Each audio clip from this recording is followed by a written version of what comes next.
In addition to looking at classical civilizations and empires, we're going to practice the skill of analyzing historical sources or documents. This skill is going to be critical to helping us write our essays, and really, this is what historians do in real life. They study artifacts, they study documents, they study other historical sources to kind of piece together the story of history. So a document can be it can be primary. That means something firsthand from the actual time. It's like a firsthand account. It can be secondary, which would be something like in a textbook. So it's something that was written about an event, not from somebody who was actually there. It can be an image or a painting. It can be a political cartoon. It can be a written law or policy. It can be a piece of art. It could be a map. And so these things are useful because they give us firsthand accounts. They show us what life was like. They show us what people thought, and they give us important historical information. And they show us what people thought was important at that time. And so whenever we analyze historical sources or historical documents, we're going to practice using this acronym. And so it's called HIPP. The H stands for historical context. Oftentimes it might be historical situation, because we'll use context for something else as well, but this is situation. So basically, whenever you're trying to describe what the historical situation is, I want you to ask yourself, what was going on in history when this was written, drawn, or published?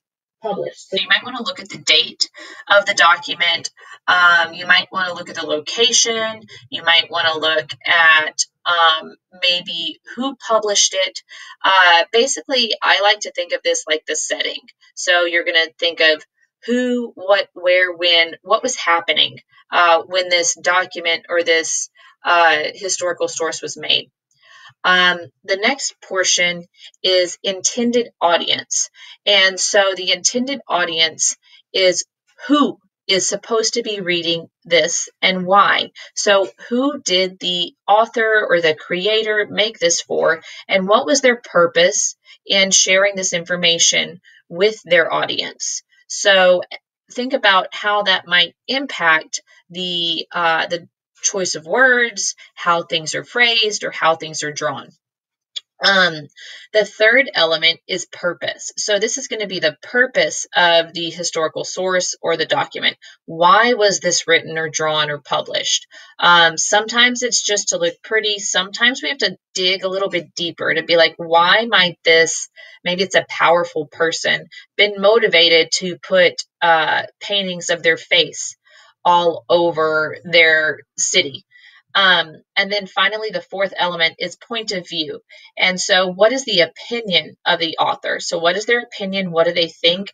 And also, whenever I'm thinking of point of view, I also want you to think about the social status, maybe the person's job, maybe their gender, maybe their race. How might this impact his or her, their opinion? Another thing you might think about is this an outsider looking in? Is it somebody from within the society making a judgment? That's all going to impact the historical source in a lot of ways. Other things to think about when we're looking at these, you should always think about stereotypes. How are these pictures drawn? What looks ugly or silly? What is beautiful? Are they drawn to honor somebody? Are they drawn to criticize somebody? Who is higher? Who is lower? Who's in the background? Who has full human characteristics? Who does not? Another thing to be aware of is to look for bias and perspective. So how might bias or perspective impact the way the document was written? Is the author or creator, are they telling the whole story? Are they leaving something out?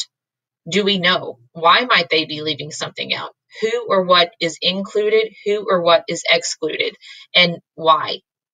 And so what I'm going to do with this play pause it video is I'm going to go ahead and allow you guys to practice using play pause it. And so the first cartoon we're going to look at is this. And so in the play posit, I will ask you what was or is going on in history when this was drawn. How do you know? Give evidence from the cartoon. So in other words, describe the image. Tell me what you see. Be specific. Pretend that I do not see this image.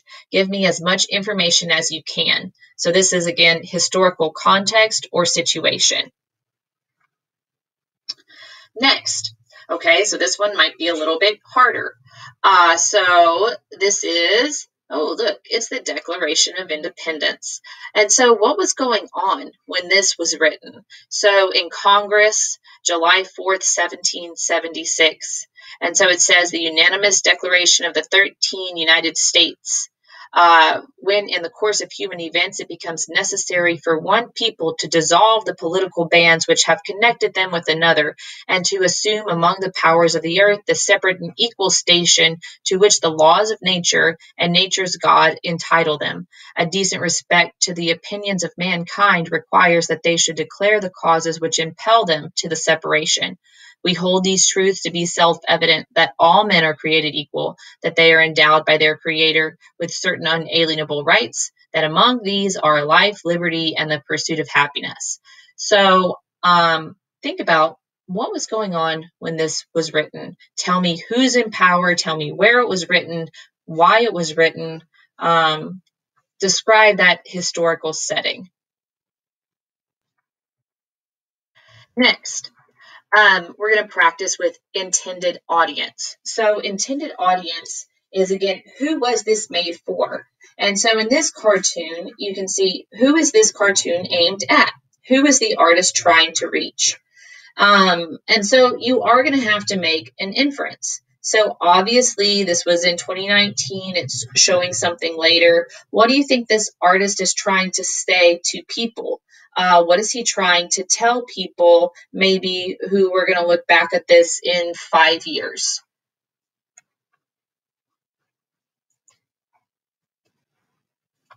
Okay, and now here we go with the Declaration of Independence again. Who is supposed to be reading this? Who was Thomas Jefferson trying to address? So let's think critically about this. So again, it says the unanimous declaration of the 13 United States of America. And so they want to dissolve the political bands which have connected them with another. Alrighty, so they are dissolving the bands with their former country. Who do you think he's writing this to? Who is this message to? So try to think back maybe to 8th grade. Who was the Declaration of Independence really written for?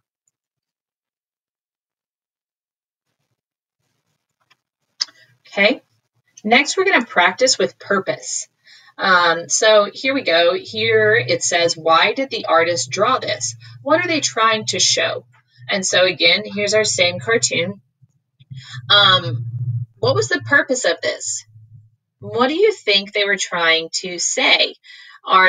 So with this, you might think of, are they being critical? Are they trying to be funny?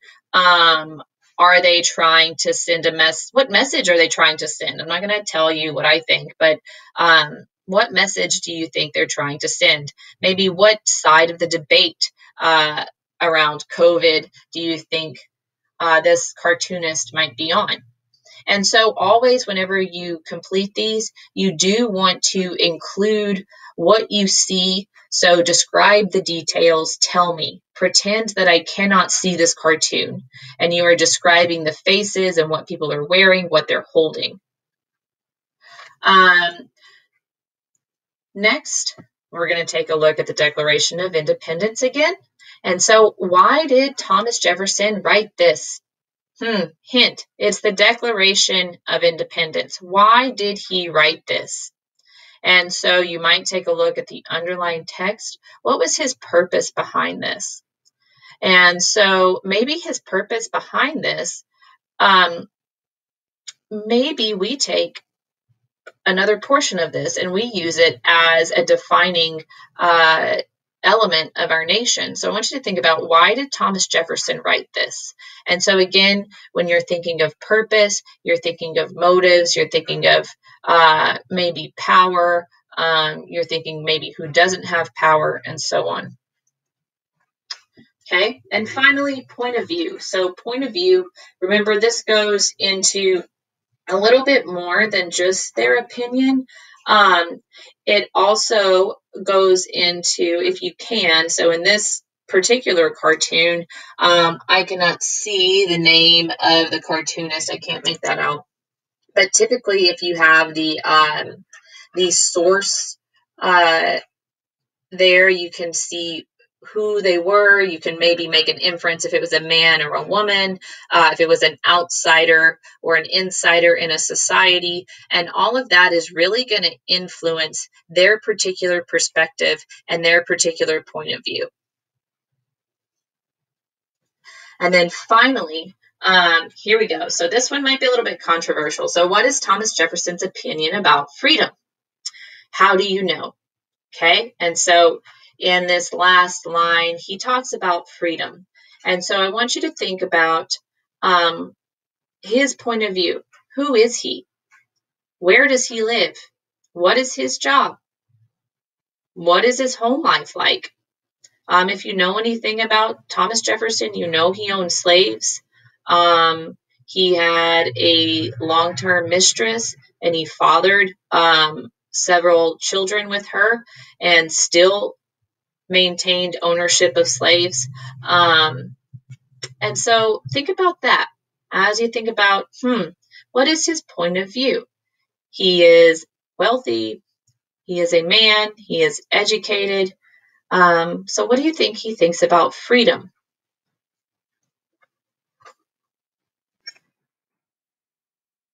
And then finally, stereotypes. This is going to help us to look at stereotypes. So describe the differences between the first day of school in 2019 and 2020. What's exaggerated in this cartoon? What's stereotypical? Is this really reality, or what kind of generalizations are being made here? Okay, and now let's look at stereotypes here. So stereotypes, this also might be an indicator of some kind of bias. And so how does the author, Thomas Jefferson, describe King George? So further in the Declaration of Independence, he goes on to say that the King of Britain, he ruled with absolute tyranny over these states. He was oppressive, and he was unfit to be the ruler of a free people. And so now, what kind of stereotypes do you see here with somebody in power? Do you think that somebody might also describe Thomas Jefferson in this way?